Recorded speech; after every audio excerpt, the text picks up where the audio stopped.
Hey, it's Anita Ross here, author, speaker, and self love coach, bringing you this week's workshop entitled Living Your Purpose.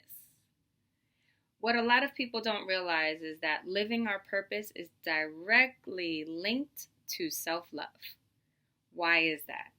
Well, we know that self love is a process. It's a process of knowing who you are, loving who you are, and expressing who you are at all times. And who you are, meaning your authentic self. Like, no kidding, this is who I am. And sharing that with the world. And so, a residual effect of owning that process and working that process on an ongoing basis is that the love starts to overflow out into the world. So, picture self love. Picture a bucket of water, and the water is halfway full in that bucket. All right? And the water represents self love.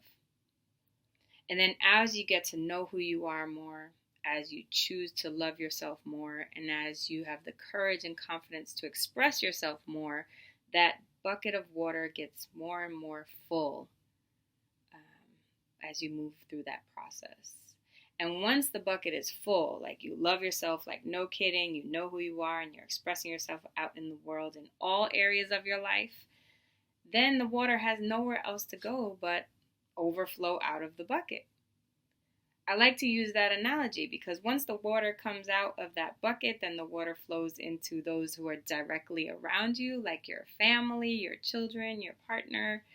Then it might flow into your community and ultimately changes the world, right?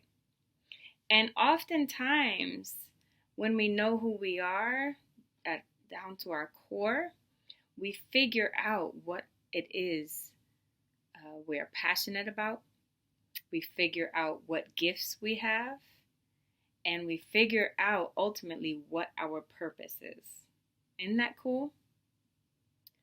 But I will admit that sometimes it's a struggle. I think we get caught up in this idea of what is it, what could it be like if I live my purpose, if I actually live my purpose? It sounds like it's somewhere out there. But we're going to talk today about how it's way simpler than sometimes we think of it. All right? But first, I want to tell a story. I want to tell a story about when I was still in corporate America. And I was really, really at a point where I was wanting to, figure out who I am. And I was recognizing that corporate America wasn't it. I was grumpy all the time because I was doing a lot of stuff I wasn't passionate about. I didn't really want to be at that office. And there was one particular woman. She was actually my director. Right, so she was like 2 levels above me. I was an advisor level, then I had a manager, and then there was the director. But oftentimes I was in meetings with her, and every time we would go into meetings together, we would bump heads. Like we would just not get along, right? I'd be like, well, my data and my analysis is better than yours, and why are you telling me that you're correct and this, that, and the other thing? And I was just not showing up the way that I wanted to show up in the world. Most people considered me a nice person, a loving person, and every time I was around her, that was not how I was being.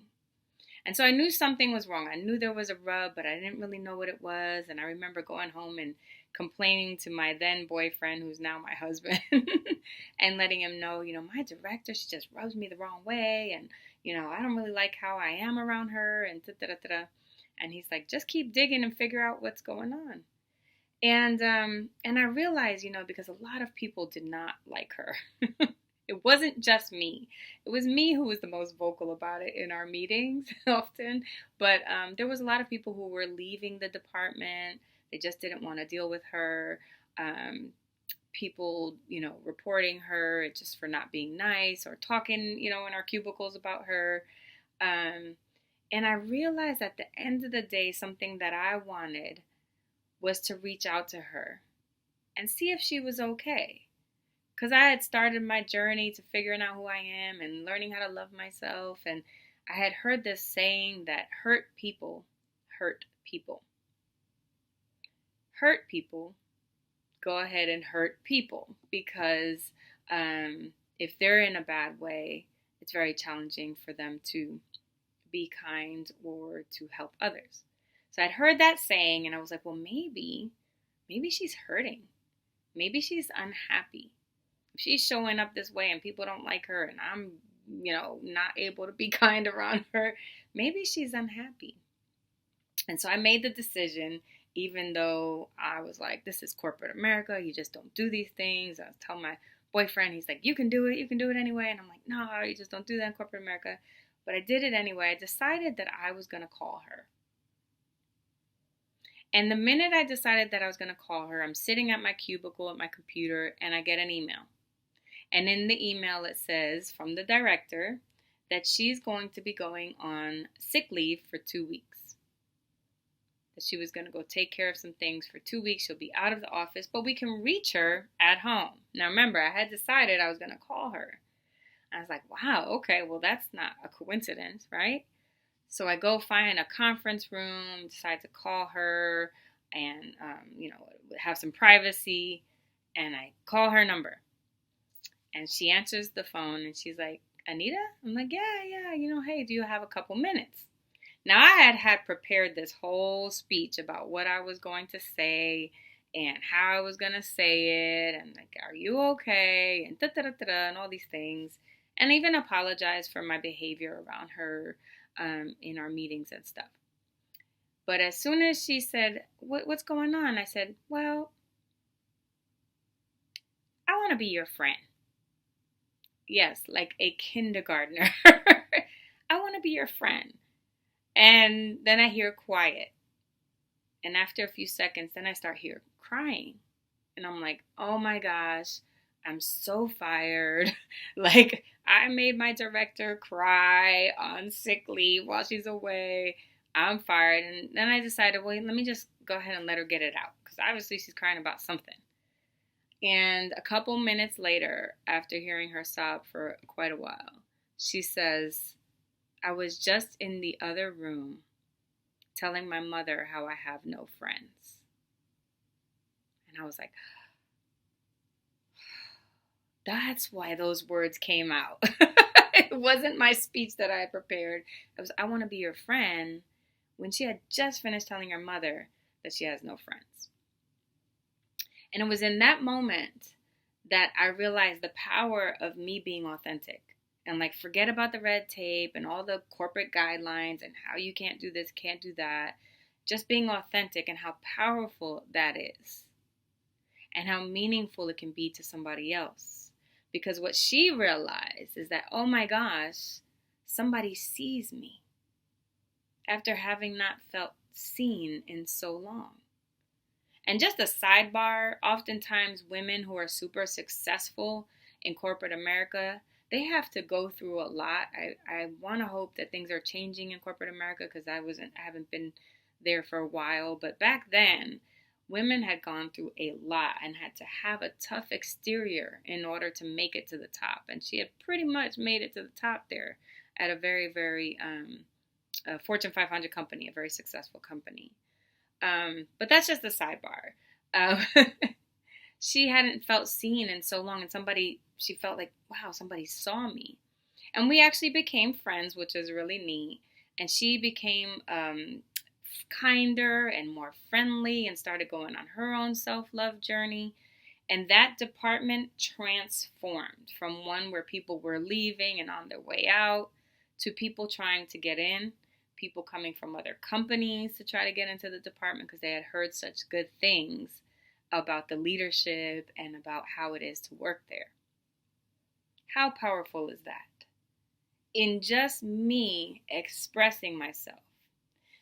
But one of the things that expressing our authentic self really, really draws on us and requires is not just figuring out the facts, like what am I good at and what is my purpose, but being courageous and having confidence.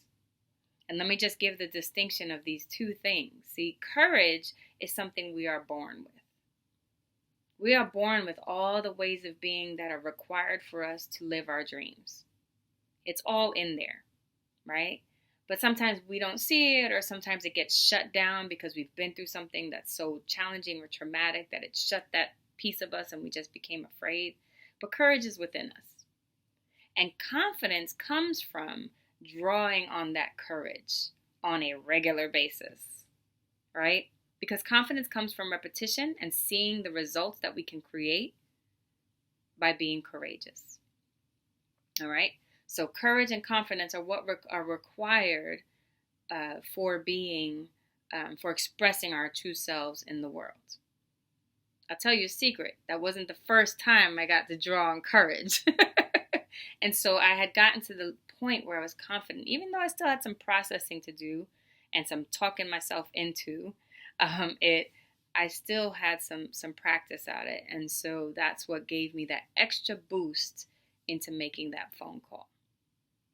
And we'll talk a little bit about that, some ways that we can pump ourselves up in order to go do that thing, even though it's kind of scary, even though it can be challenging, and even though it might not turn out the way that we wanted it to turn out. But here's a key thing that I think will really, really help you, is understanding that when we are expressing our authentic self, what is true for us, remember the bucket of love, that the outflow is love. And so even though it may not appear that way in the moment, see, if I had made that call and she was like, why are you calling me? This is inappropriate. And you're telling me you want to be my friend. You know what? I'm putting you on notice. Because that was one possibility, one way it could have turned out, right? Therein lies one of the reasons I needed that courage. But no matter what, if we are coming from authenticity, just remember that the outflow of that is love. And so whether she gets it in that moment or not, know that you planted a seed. And then maybe down the line when someone else reaches out, she might be ready and realize, I remember that time that Anita called me and said she wanted to be my friend, and man, did I ream her. But she will have realized that I was extending love to her. Now, if you operate off of emotion, anger, fear, or anything or negative, I can't guarantee that love will prevail. That outflow will be love, that she might realize down the line. I can't guarantee that. But if you really are expressing your truth, like no kidding, then I can guarantee that whether love shows up in that moment, like how it did between she and I, or if it comes down the line, it will prevail. All right? So that's one of the key distinctions just in life that is a game changer. This is why I always tell people, before you really go take action out in the world, make sure that you have calmed down, you have processed your emotions. One of the things that I always tell people, and I've probably told you multiple times on different recorded workshops previous to this, is that I do a lot of working out so that I can get myself grounded in who I know myself to be. And right now, with what's going on in the world with COVID and the shelter in place, and my children are on distance learning, they're here all the time, my husband's here all the time, I get to do those workouts often so that I can really stay true to myself. Because otherwise, emotions can truly, truly take over. They have a way of doing that. All right? So whenever we want to really take action in the world and we want to show up as our true selves, we want to make sure that we dissipate the emotions. We get rid of the emotions to the point where we're ready to take action from an authentic place. Okay? Got it? Sometimes we'll need time and we'll just have to let some people know, hey, I need a little bit of time to get back to you or to address this. I'm going to go get myself together. All right? Okay, so now let's talk about this idea of purpose. Oftentimes we get caught up in this idea of life purpose being this really, really big thing, right? Because we can see people who work on the cure for cancer as, man, they're really purposeful. They're doing really important work. We can see people who are trying to come up with a a solution to COVID-19 right now. They're working hard, ways to keep us safe, putting out guidelines. They have a purpose, right? If you see a beautiful singer, I don't know, name your favorite singer. One of mine is Mary J. Blige. I love her since I was younger. Alicia Keys, you name it. They have a purpose. Like that voice, you cannot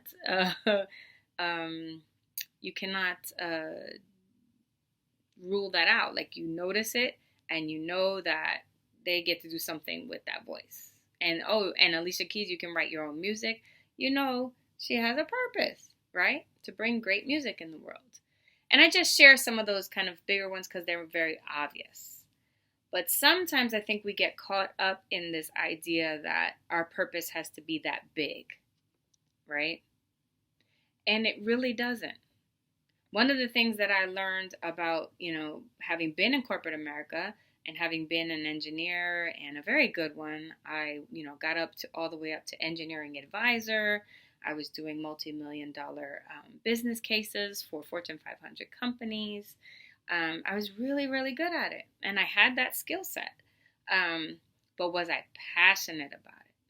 Was I like, yes, this is my purpose? No, because after a few years, I started feeling miserable. It didn't energize me. I didn't have the desire to push forward and climb the corporate ladder. I remember interviewing and they were like, you really didn't seem like you wanted it, because I know if you wanted it, you would have got it. And I didn't. And I was already halfway out. I had already tapped in to what my purpose is. And so I finally, ultimately ended up leaving corporate America to come teach folks how to love themselves fully. And for a little while, I was doing both. I was working full time and I was moonlighting at night and helping women and people learn how to love themselves and writing books. At that point, I was still writing my first book. And so what really gave me the information that was mine to do was my journey, my life journey. What I had been through myself, having been a survivor of domestic violence, having been a survivor of sexual assault, having been a survivor of multiple different types of abuse, stalking, emotional abuse, just a lot of different things. In the context of my relationships, that gave me information about my purpose. And oftentimes we can get information from our own journey, right? But not everybody's going to look at their journey and say, okay, well, I'm going to go write 2 books like I did, or I'm going to go, on stage in front of people and share my story and da-da-da. But it might mean it gives you information about what is yours to do. What is your purpose in life? Yeah. So, some of the excuses that we come up with oftentimes about living our purpose or even going on a journey to figure that out are, I don't have enough time for that. And I could never make enough money to feed my family or to support myself if I'm on my own, or you name it, enough money for whatever. And so we use those to hide behind because they make sense, right? Especially if we're a parent, especially if we have a lot of responsibilities, if we have a lot of financial responsibilities. Those are really solid excuses.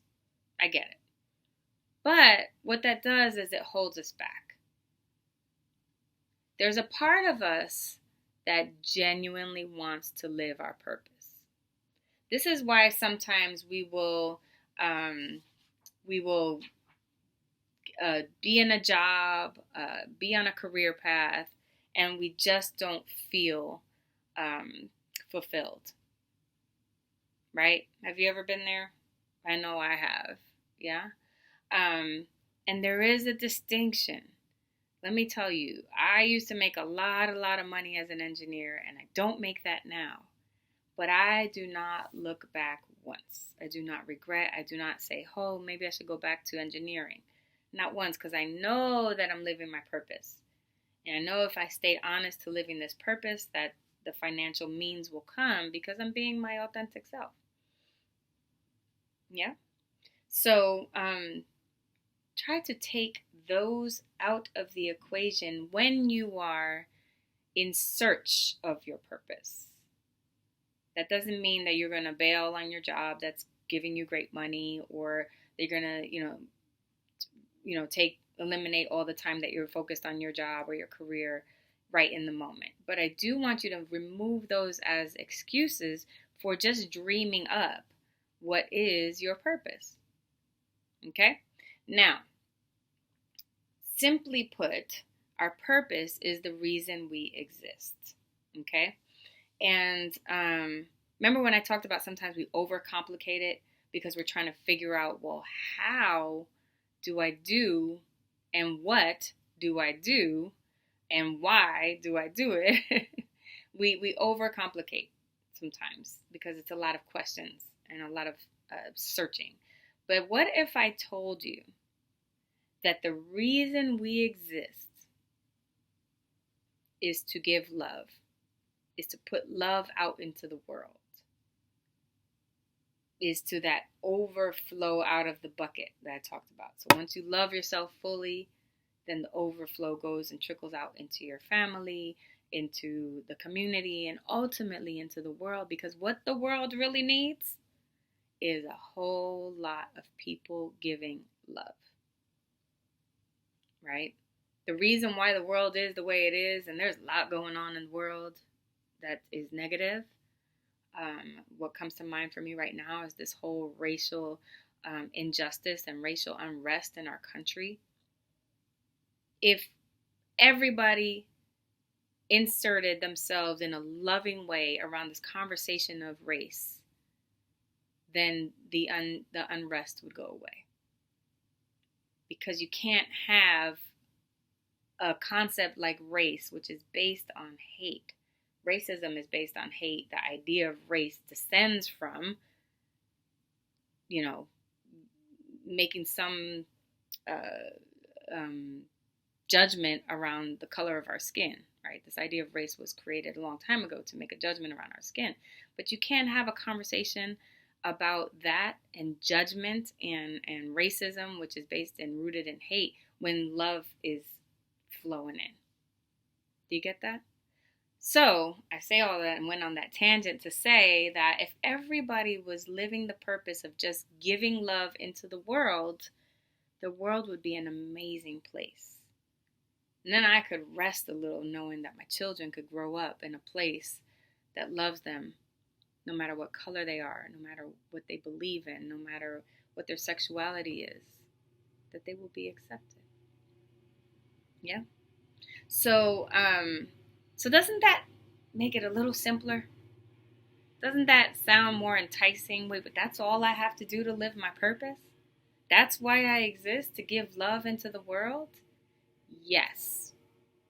Now, if you want to make a career of it, right? Because we don't have to make a career of it. It's really, really fulfilling. But if you are giving love into the world through your job, right? If you're a nurse, if you're working at a store in customer service and you help people, if you're taking them at the register and being kind, that's inserting love into the world. Yeah? So there's all different ways. And if that's fulfilling for you, great.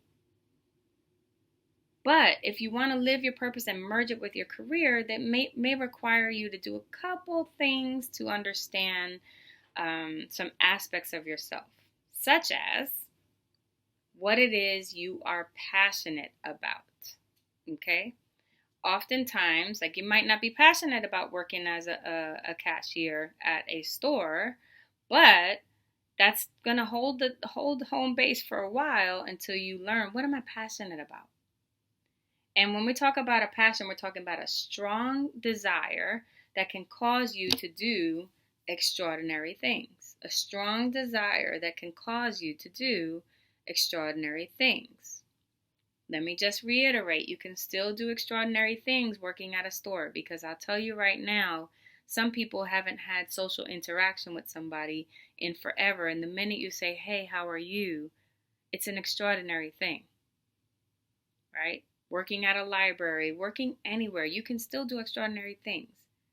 But your passion is a strong desire, something that you can't stop thinking about, something that lights you up when you talk about it. Okay? A strong desire that can have you do extraordinary things. Then next you want to look at, what are your gifts? What are your gifts? Remember I talked about Alicia Keys and Mary J. Blige, my favorite artists, their voices and their swag and the way they do their thing. Those are gifts that they were given. They were given that voice. They were given that star power, if you will, to go on stages and entertain people. And I don't know, I guess everybody has star power, but entertaining people, that's it. That's a gift. And so your gifts are aptitudes, abilities, or powers that are uniquely yours. Let me say that again because it's good. Your gifts are aptitudes, abilities, or powers that are uniquely yours. So you want to take a look at, well, what is it that I'm amazing at? What is it that I didn't really have to work hard, but it just shines through me? Those are gifts, okay? And so far we've talked about looking at your passions. What is it that lights you up? What is it that you can't stop talking about? What is it that your friends are like, okay, I've heard enough? What are your passions? Your gifts are your aptitudes and abilities. So you're going to take a look at, well, what is it that I'm really good at? What is it that I like? No kidding. I got this, right? And then there's your skills. Skills are what you have developed over the course of your life that you are really good at. So your gifts are like you were given that. You were born with that. And your skills are like things that you've developed over time. So for example, if I were to use my story, it's speaking. In the beginning, I would write and I would help people informally. I was a mentor a lot, or a lot of people would come to me seeking help and stuff. And I would do that in a way, but I have grown from that place to being a life coach, to being a speaker. I've spoken in front of thousands of people at one point. And that has developed as a skill. But my journey and the things that I went through are part of who I am and what helped me to have something to share. Okay? So it gives me information. And that also helped me become passionate. I'm super passionate about helping survivors of domestic violence, right? That's why I'm doing these workshops. Just super passionate about that, right? So your passions, your gifts, and your skills are what you want to take a look at to see ultimately, what is my purpose? And can I merge my purpose not only with my everyday life, but can I take it into my career? If that's what you want to do, right? Because ultimately, the really, really fun thing is getting paid to live your purpose, all right? And it's totally possible when you take a look at what it is that you are passionate about, what it is that you've been given as gifts by way of gifts, and what it is you have developed as far as skills, okay? So I want to share with you 5 tips for living your purpose. The first one is make the choice to go for it. Okay, so we talked about time and money and this. Put those aside and just make the choice to take a look at, what is it? How do I find my purpose, right? And just remember that at the end of the day, it is ultimately really, really simple. It is to give love and put love out into the world. And if you're doing that, you're already living a very purposeful life. Number 2, I just talked about, is discover your purpose, your passions. Discover your passions, your gifts, and your skills. And again, these will evolve, right? So you might notice that your purpose evolves as well. The third piece is research it. So once you've learned what your passion and your gifts and skills are, and you've figured out what your purpose is, you've linked it with how you're going to bring love into the world, research it, right? If you want to, become a speaker, figure out what are the best ways and what are the tips to become a speaker. The fourth one is allocate time to live it. Remember I talked about it might be a gradual process. It might not be like jumping right in. I was moonlighting quite a bit, working full time and living my purpose outside of that. So allocate time to it so that you can get good at it and get ready for it and prepare for the big leap. And then the fifth one is have faith that you got it right, that this is your purpose.